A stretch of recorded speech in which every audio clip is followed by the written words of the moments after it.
Student, आज हम लोग मिरर फॉर्मूला पढ़ेंगे। पिछले क्लास में हम लोगों ने कनकेव मिरर और कन्वेक्स मिरर में प्रतिबिंब बनने की स्थितियों को देखा था और आज हम लोग मिरर फॉर्मूला को देखेंगे। मिरर फॉर्मूला क्या है? तो समतल दर्पण, उत्तल दर्पण और अवतल दर्पण तीनों में वस्तु का एक प्रतिबिंब बनता है। तीनों का एक फोकस दूरी होता है, ठीक है। जैसे समतल दर्पण का फोकस दूरी कितना होता है? अनंत होता है। तो यहाँ पे ये रिलेशन जो हम लोग निकालेंगे फोकस दूरी और वस्तु की दूरी तथा प्रतिबिंब की दूरी में एक संबंध निकालेंगे जो कि स्फेरिकल मिरर के लिए यूज करते हैं हम लोग, ठीक है। प्लेन मिरर में चूंकि फोकस इनफाइनाइट होता है, इस कारण से जो आपका ऑब्जेक्ट का डिस्टेंस और इमेज का डिस्टेंस बराबर हो जाता है ना। मैग्नीट्यूड में डायरेक्शन चेंज होता है, वो भी हम लोग देखेंगे।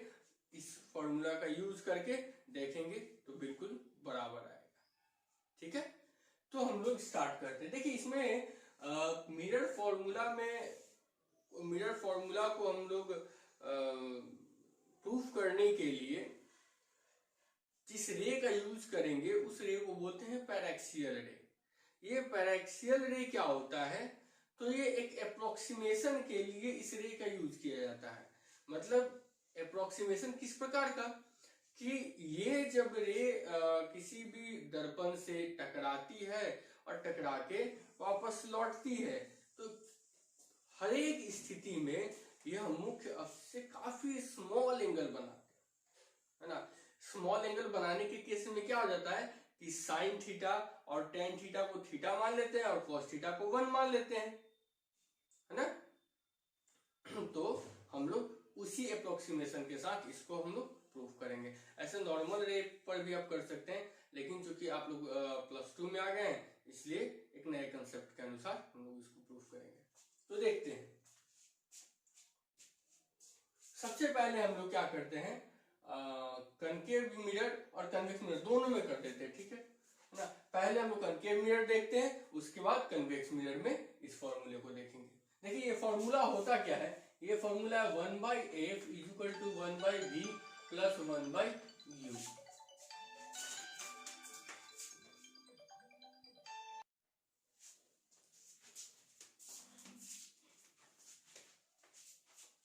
तो देखिए इसको, ये है आपके सामने एक कनकेव मिरर, अवतल दर्पण,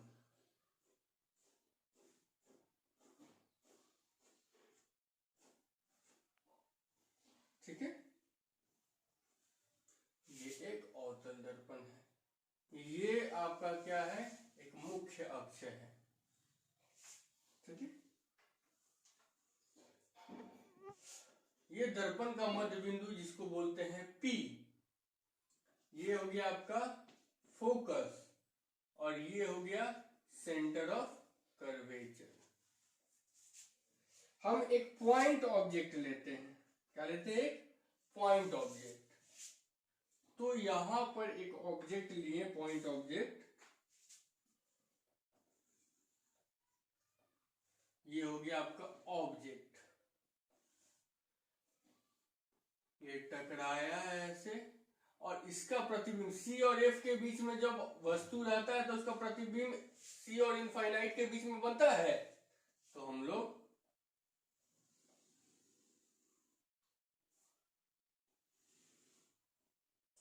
यहां पे प्रतिबिंब इसका बना, ये हो गया आपका I, ठीक है। C से हम लोग क्या करेंगे, इस पॉइंट ऑफ इंसिडेंस पे एक लंब डाल देते हैं,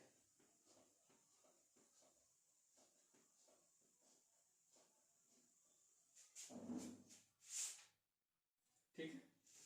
अगर ये तो क्या है? आपतित किरण। यहाँ पे अगर ये थीटा है तो ये भी क्या होगा, थीटा होगा, ये भी क्या होगा, थीटा होगा। ठीक है, अगर हम लाइन से मान लेते हैं, देखिए अल्फा, इसको मान लेते हैं बीटा और इसको मान लेते हैं गामा। ये कौन से प्रकाश की किरण है, ये पैराक्सियल रे है। ये क्या है, पैराक्सियल रे है। हम लोग पैराक्सियल रे लेंगे और उस पर से ये प्रूव करेंगे। देखिए ये अल्फा बीटा गामा छोटा, इसका वैल्यू कब होगा, जब ये एम जो होगा ये पी के काफी नजदीक होगा, पी के काफी नजदीक होगा, तभी होगा। तो मतलब हम लोग स्मॉल मिरर में ही इसको मान के तब बनाएंगे। ठीक है, इस पे लंब डालेंगे तब मिरर छोटा होगा, तो ये पी इसके करीब करीब आएगा, क्योंकि ये काफी नीचे आ जाएगा ना। तो अब इसी आधार पर हम लोग देखते हैं कि अगर हम सबका, आपके सामने कौन कौन सा मिरर है, आई एम पी, सॉरी कौन कौन सा त्रिभुज है, I M P, C M P, O M P. अब यही तीनों ट्रायंगल से हम लोग वैल्यू को निकाल सकते हैं। ठीक है, आपका इसी चीज को हम लोग कन्वेक्स मिरर में भी देखते हैं। ये क्या हो गया आपका कनकेव,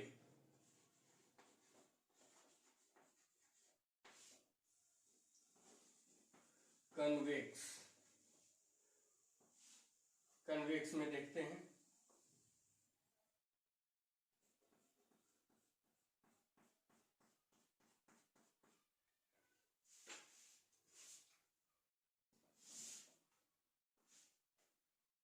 ये हो गया F, ये हो गया C और ये हो गया P। यहां पर हो गया ऑब्जेक्ट, ये आपका हो गया ऑब्जेक्ट ओ। अच्छा, कन्वेक्स मिरर के द्वारा वस्तु का प्रतिबिंब अगर इनफाइनाइट पे रहता है तो फोकस पे, अदरवाइज प्रत्येक स्थिति में पोल और एफ के बीच में बनता है, तो इमेज इसका कहां बनेगा, आई यहां पे बनेगा। अच्छा, उसके बाद सी से हम लोग क्या करेंगे, सी से परपेंडिकुलर ड्रॉ करेंगे।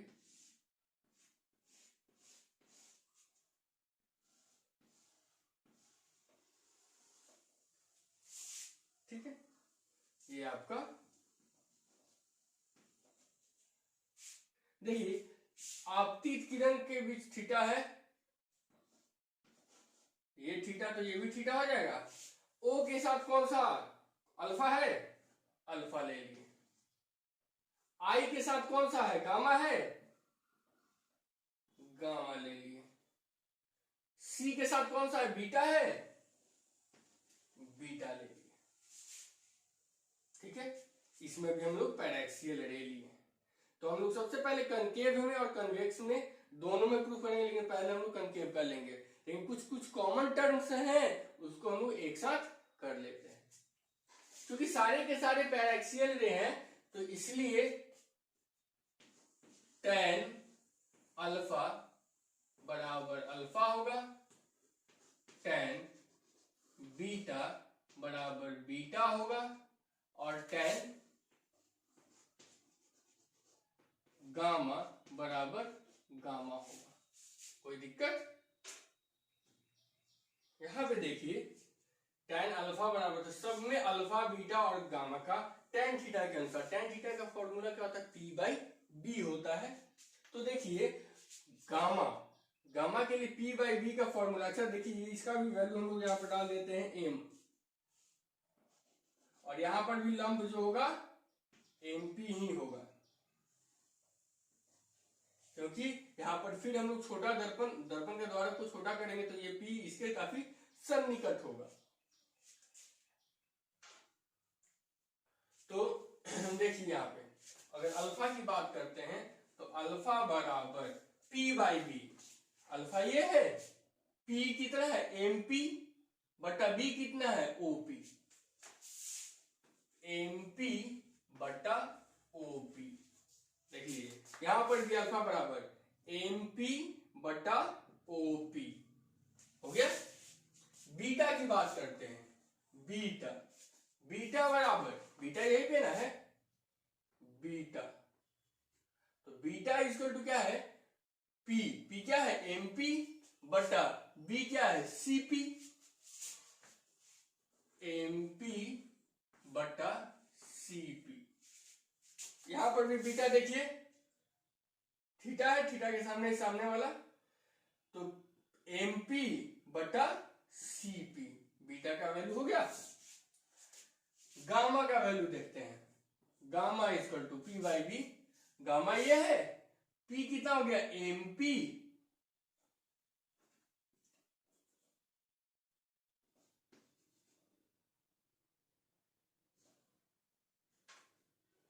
गामा बराबर MP बटा IP।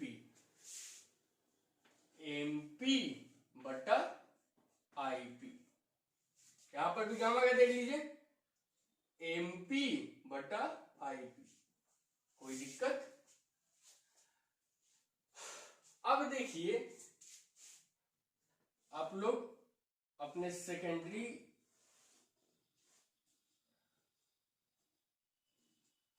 एजुकेशन पीरियड में आप लोग ये समझे थे कि त्रिभुज के बहिष्कोण का जो मान होता है वो दो आंतरिक कोणों के योग के बराबर होता है। अगर ये मान लेते हैं ये अल्फा है, ये बीटा है, ये गामा है, तो गामा इक्वल टू क्या होता है अल्फा प्लस बीटा। ये आप लोग पढ़े हुए थे, बस यही कंसेप्ट का यूज करना है हम लोगों को। इसी कंसेप्ट के यूज पे हम लोग आगे बढ़ेंगे। तो यहां पर देखिए हम त्रिभुज गामा के लिए हम लोग देखते हैं हम लोग, तो त्रिभुज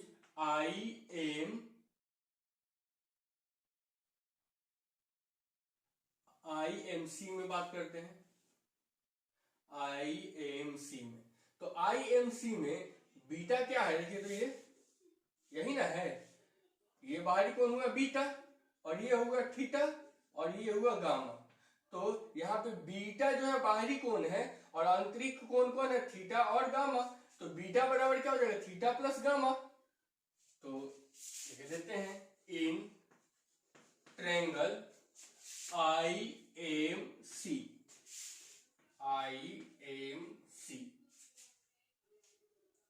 बाहरी कोण कौन है बीटा है, बीटा बराबर gamma plus theta, gamma plus theta. तो यहां से थीटा का वैल्यू अगर निकालते हैं तो थीटा इक्वल टू क्या हो जाएगा बीटा माइनस गामा। ये इक्वेशन 1। फिर देखते हैं, अभी ये देख रहे हैं हम लोग इन कनकेव, अभी कनकेव में देख रहे हैं। उसके बाद देखते हैं ट्रायंगल CMO।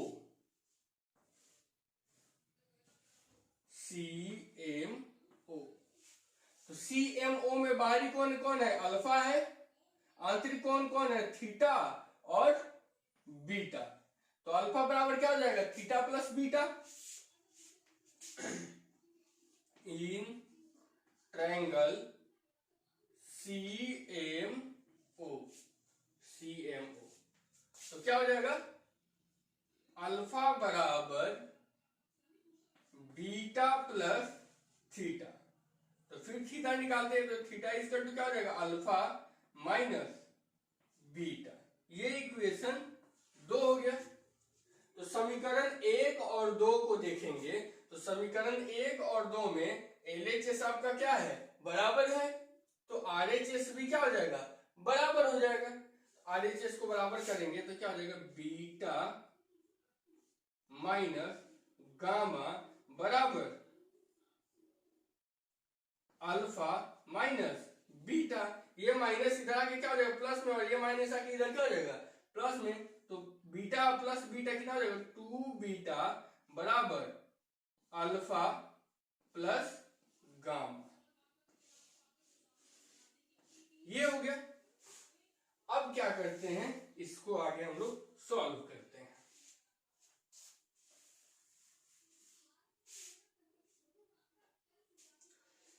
तो यहां पे देखिए 2 की जगह पे 2 रखेंगे, बीटा का मान देखिए तो क्या है, एमपी बाई सीपी, एमपी बटा सीपी बराबर अल्फा, अल्फा का मान क्या है, एमपी बटा ओपी, एमपी बटा ओपी।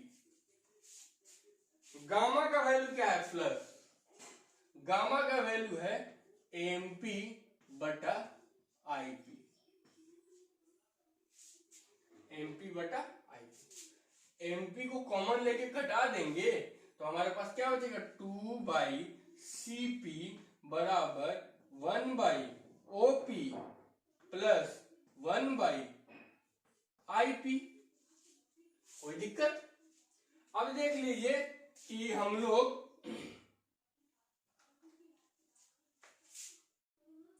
पोल से प्रतिबिंब की दूरी को क्या लिखते हैं, भी। चूंकि ये दर्पण के बाएं तरफ है, ये क्या हो जाएगा, माइनस। दर्पण के पोल से सी के बीच की दूरी, सेंटर ऑफ कर्वेचर की दूरी को क्या लिखते हैं, आर। चूंकि यह बाएं तरफ है, माइनस। दर्पण के पोल से ऑब्जेक्ट की दूरी को हम लोग क्या लिख सकते हैं, यू। क्योंकि ये इधर है इसलिए माइनस। तो अब सारे वैल्यू को हम लोग डाल देते हैं। तो सीपी, सीपी, सीपी इक्वल क्या, माइनस आर। तो माइनस 2 बाई आर बराबर ओपी 1 बाई ओपी। ओपी क्या है जी, देखिए तो माइनस यू है, तो माइनस यू। उसके बाद देखिए आईपी, तो प्लस माइनस 1 बाई भी, आईपी माइनस भी। माइनस माइनस कॉमन लेकर कटा लेते हैं तो ये कितना हो जाएगा, 2 बाई आर बराबर 1 बाई यू प्लस 1 बाई भी। अब एक चीज देख लीजिए कि हम लोग पिछले क्लास में पढ़े थे आर बराबर 2f, आर बाई 2 बराबर एफ। अगर दोनों को उल्टा कर देते हैं तो 2 बाई आर बराबर क्या हो जाएगा, 1 बाई एफ हो जाएगा।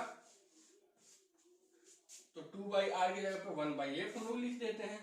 तो 1 by F is equal to 1 by U plus 1 by भी।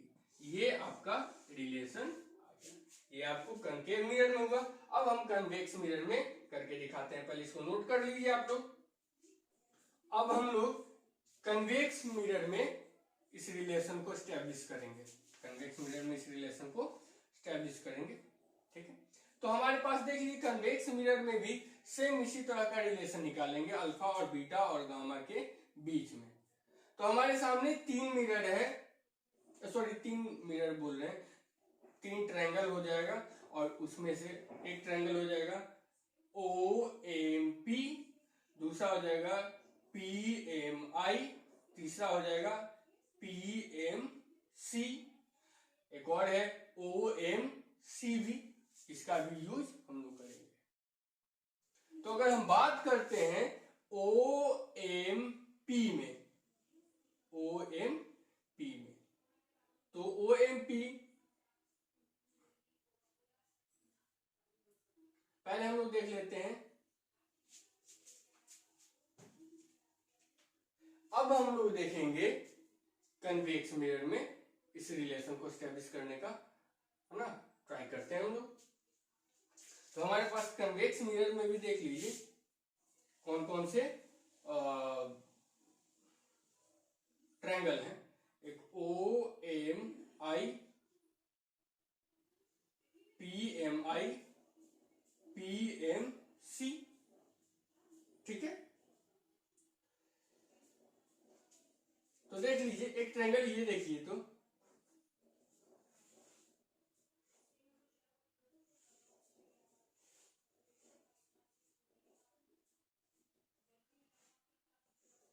यहाँ पे गामा है, ये अगर थीटा है तो ये भी क्या हो जाएगा, थीटा होगा।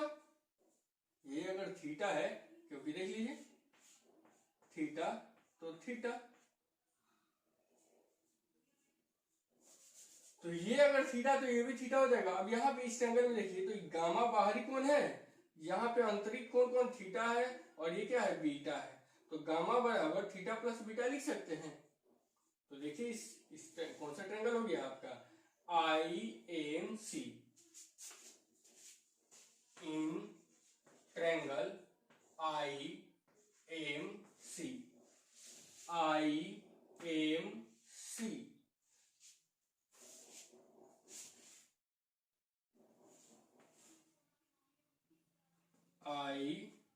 IMC, तो ये है गामा, ये है थीटा और ये है बीटा। तो गामा बराबर थीटा प्लस बीटा लिख देंगे हम लोग, गामा बराबर थीटा प्लस बीटा। तो थीटा इक्वल टू क्या हो जाएगा, गामा माइनस बीटा। इसको इक्वेशन 3 लिख देते हैं, ठीक है।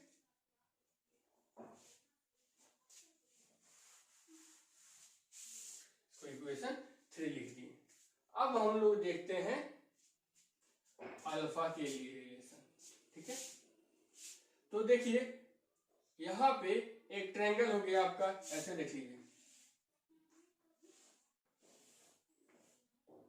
OMC, OMC। तो OMC में देखिए यहाँ पे हो गया अल्फा, यहाँ पे हो गया बीटा, और यहाँ पे क्या हो गया, थीटा। यहाँ पे क्या हो गया, थीटा। तो देखिए तो इस ट्रायंगल का OMC का बाहरी कोण कौन है, बहिष्ठ कोण कौन है, थीटा है, और अंदर वाला कोण कौन है, अल्फा और बीटा। तो ये बाहरी कोण थीटा जो होगा इन दोनों के सम के बराबर होगा।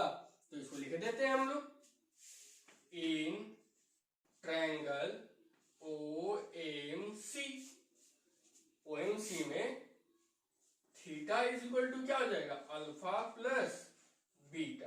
ये इक्वेशन 4 होगी। देखिए तो इक्वेशन 3 और 4 में LHS बराबर है, तो जब LHS बराबर होगा तो RHS भी बराबर होगा। तो फ्रॉम इक्वेशन 3 एंड 4, तो y minus beta is equal to alpha plus beta. ये माइनस बीटा इधर आके क्या हो जाएगा, प्लस बीटा, और ये इधर आके माइनस हो जाएगा, मतलब गामा माइनस अल्फा बराबर 2 बीटा।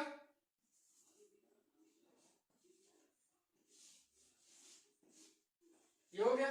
फिर पिछले की तरह इसका वैल्यू हम लोग इसमें डालते हैं और डाल के फिर रिलेशन निकालते हैं। तो आपके सामने रिलेशन आ गया, गामा माइनस अल्फा बराबर 2 बीटा। गामा का वैल्यू क्या है, देखिए तो गामा का value MP by IP, MP बटा IP, माइनस है माइनस अल्फा, अल्फा का वैल्यू क्या है, MP बटा OP बराबर 2, बीटा का मान कितना है, MP by CP, MP by CP, ठीक है। MP MP और MP काट दिए, तो यहां पे बच गया 1 बाई IP। IP देखिए यहाँ पे, अब सबका वैल्यू देखते हैं, सबका P से मेजरमेंट करते हैं। ये क्या हो जाएगा, ऑब्जेक्ट का डिस्टेंस पोल से -u, ऑब्जेक्ट का डिस्टेंस इमेज से, क्योंकि ये दाहिनी तरफ है तो इसका वैल्यू पॉजिटिव में आएगा, क्या हो जाएगा V। फिर सेंटर ऑफ कर्वेचर का पोल से डिस्टेंस फिर दाहिनी तरफ है तो ये पॉजिटिव हो जाएगा R, ठीक है। तो 1 बाई IP, आई पी क्या हो जाएगा जी, प्लस भी, तो 1/v माइनस 1/OP क्या है, माइनस यू, तो माइनस यू बराबर 2 CP क्या है, प्लस आर है, लिख दी, ये माइनस माइनस क्या हो जाएगा, प्लस, तो 1/v प्लस 1/u बराबर 2/r क्या हो जाएगा जी, 1/f, पिछले में देखे हम लोग, तो 1/f is equal to 1/v plus 1/u, हमारे सामने एक रिजल्ट आ गया। ठीक है, तो इसको नोट कीजिए, इसी को बोलते हैं हम लोग मिरर फॉर्मूला। हमारे सामने मिरर फॉर्मूला जो है वो क्या प्राप्त हुआ, 1/f is equal to 1/u plus 1/v, है ना। अब इसका अलग अलग टर्म हम लोग देख लेते हैं, f निकालने के लिए फॉर्मूला, u निकालने के लिए, v निकालने के लिए सिंपल जो फॉर्म है, जो आसानी से आप क्या कीजिएगा, वैल्यू पुट कीजिए उसमें और रिजल्ट आउट कीजिए, ज्यादा कैलकुलेशन नहीं करना पड़े ना, इसलिए शॉर्ट फॉर्म इसका बना देते हैं। तो अगर f निकालना होगा तो यहाँ पे देखिए, तो 1/f इज इक्वल टू क्या हो जाएगा, एलसीएम लेंगे तो u v प्लस u, तो f इज इक्वल टू क्या हो जाएगा, दोनों को पलट देते हैं, f इज इक्वल टू क्या हो जाएगा, uv बट्टा v प्लस u, ये हो गया।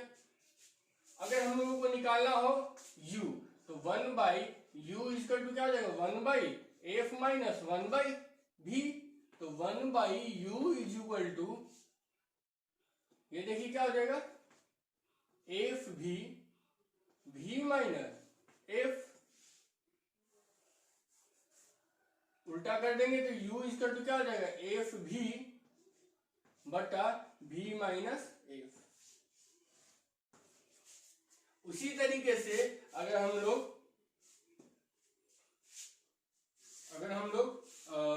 v निकाला हो हम लोगों को, तो 1/v इज इक्वल टू क्या हो जाएगा, 1/f माइनस 1/u, तो 1/v is equal to F u minus f, तो v is equal to F u by u minus f। ये फॉर्म आप लोगों को मिल गया। देखिए इसका यूज बहुत ज्यादा है ना, इसका यूज आप लोगों को बहुत अधिक मिलेगा। चलिए इस पे आज कुछ क्वेश्चंस जो है हम लोग देख लेते हैं, ठीक है, उसके बाद मैग्निफिकेशन की ओर बढ़ेंगे। चलिए पहले एक सबसे आसान सा सवाल आप लोगों से, कि ऐसा दिया हुआ है क्वेश्चन में कि एक 6 फीट का आदमी अपना किसी दर्पण में प्रतिबिंब देखता है और पाता है कि उसका हाइट 2 फीट दिखाया जा रहा है, वो दर्पण कौन सा होगा, 2 फीट दिखाया जा रहा है एकदम सीधा, यानी कि उल्टा। एक व्यक्ति जो कि 6 फीट हाइट है,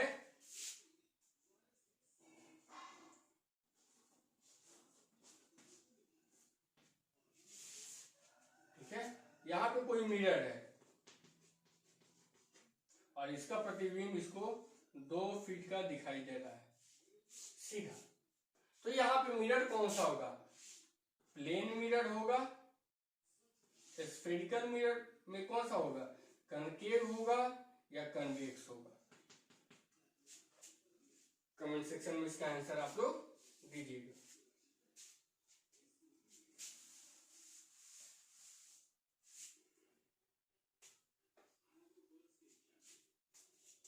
चलिए क्वेश्चन ये है कि किसी कनकेव मिरर के सामने कोई वस्तु जो है, अभी मैग्निफिकेशन नहीं बताया, मैग्निफिकेशन से रिलेट करके क्वेश्चन पूछा जाता है, ठीक है। ऐसे बोला जा रहा है कि किसी कनकेव मिरर के सामने कोई वस्तु 10 मीटर की दूरी पर रखा गया है, ठीक है। उस दर्पण का यदि वक्रता केंद्र 10 मीटर का होगा तो प्रतिबिंब कितनी दूरी पर बनेगा, प्रतिबिंब कहां बनेगा।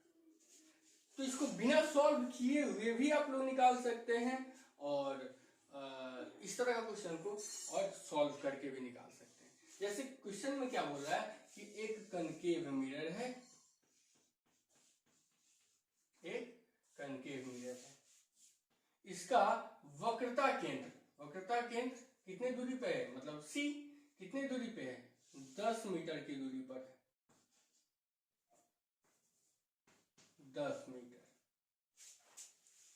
और वस्तु की दूरी कितनी है, वस्तु की दूरी भी कितनी है, 10 मीटर ही है। तो एक चीज बताइए, वस्तु को कहां पे रखा जा रहा है, सेंटर ऑफ कर्वेचर पे। हम लोग जानते हैं सेंटर ऑफ कर्वेचर पे जब वस्तु को रखा जाता है तो उसका प्रतिबिंब सेंटर ऑफ कर्वेचर पर ही बनता है।